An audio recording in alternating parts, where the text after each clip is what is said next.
doesn't say a name, but it says loneliness and something. You are on, whoever this is, you're on with Ethan and Jenna. Are you there? Hi, Ethan and Jenna. This is Fran. I'm really sorry that I didn't say my name. Oh, that's okay. It was basically loneliness and child abuse. And as we were talking, it sort of came to me that loneliness is kind of a spectrum where you have the chronic loneliness, so like chronic depression as opposed to just sometimes getting the blues and sometimes being lonely. Right. So I think there's a really difference in the chronic end and the less chronic end.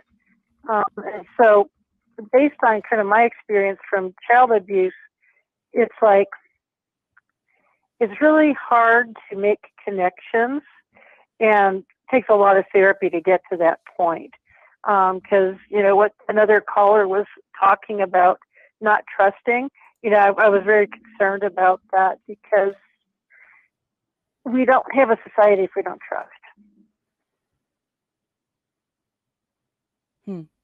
What do you mean we don't have a society if we don't trust? Well, we're all interdependent, so we have to trust each other to a certain degree in order to make it. So, if farmers don't farm, if people don't weave, if we don't have teachers, we don't have a society, and there's a certain amount of trust built into that. Okay, what are you getting at?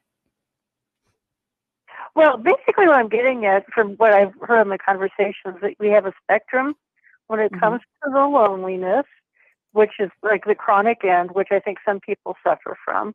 I know that's been my experience based on child abuse, and it's taken a lot of therapy to get to a point where I could feel like it can crawl from inside my own brain, you might say.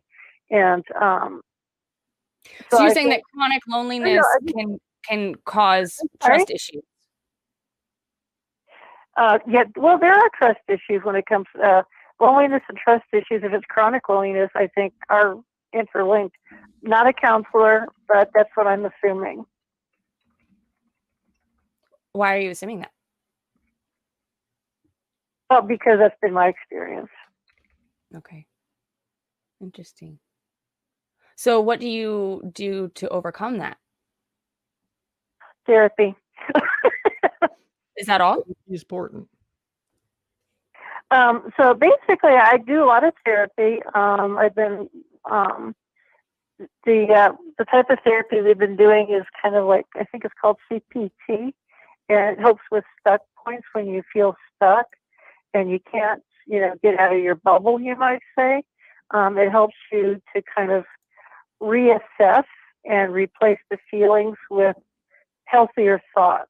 So that way you can get to a point where you can start to trust again and not be so lonely. CBT, for those who don't know, stands for cognitive behavior therapy. Yeah, there's definitely different kinds of. Go ahead. I'm sorry. Oh, I was just going to say that there's definitely different kinds of therapy, and it takes going to a therapist to find out if you need a specific one. Oh, absolutely. But I think, in our conversations, I think we need to talk about what's chronic loneliness as opposed to the occasional loneliness that we all have felt from time to time, which is probably pretty normal. So I think if I'm understanding correctly, you're saying there is loneliness, everyone feels it at some point, and then there's chronic loneliness where people feel it all the time. Yeah, or most intensely, just can't get to the point where they can't really build relationships with people that are longer lasting. So when you say child abuse, you mean neglect? No, I mean abuse. Those of us neglect is abuse, just to clarify. But are you talking about that? Do what now? Neglect is abuse, but which form of abuse were you referring to, if not neglect?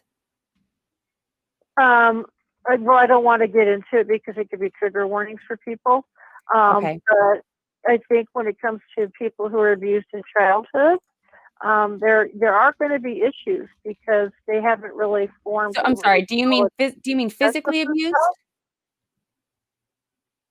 Sorry? You mean physically abused, like physical punishment? Yep, and emotional and verbal, all of that. Okay. So it really kind of sets you up to isolate and be lonely because you have to really overcome those trust issues that occurred early in life. And you're probably, like for me, I was cooking on like a child's kind of perspective of protecting myself and, not making friendships and stuff. And I realized I needed therapy, so I got into a lot of therapy. And I'm at a point where I can actually start to solo and learn how to take reasonable risks. So practice and exposure. I'm sorry, you didn't come through. Sorry, I'm trying to follow. So like practice getting out there and exposure to different ways of experience, I guess. Yeah, developing friendships, learning how to do that. Yeah, but it takes a lot of positive self-talk. Oh, it does. It does. Mm-hmm. And that takes a lot of practice just to get there. So it does. I've been in therapy for about a year on this topic, so it's getting to a point where tomorrow's my last therapy session, and so I'm going to go for a while and see how it goes. Yeah. I actually just started therapy 2 weeks ago, courtesy of Oz from the Atheist Roundtable. He found me a secular therapist, and fortunately, we hit it off. And that also actually, excellent. I should have brought this up earlier, but this goes into, how Jenna, like I was saying, I don't like praise.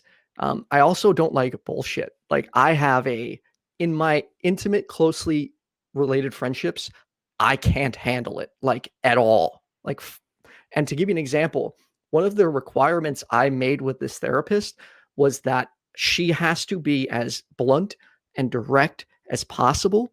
No, like for me, I can't handle, well, it's okay. You did this. Like that does not work for me.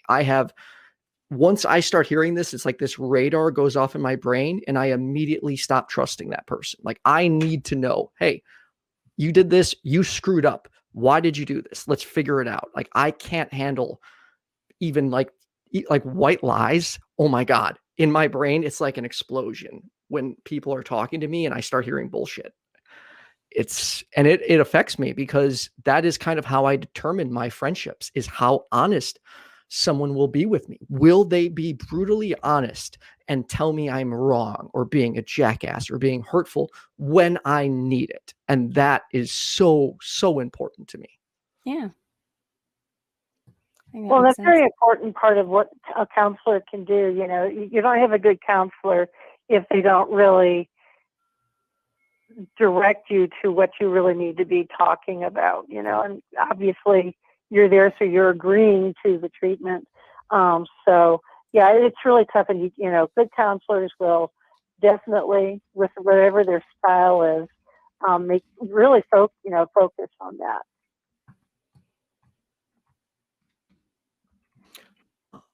I'm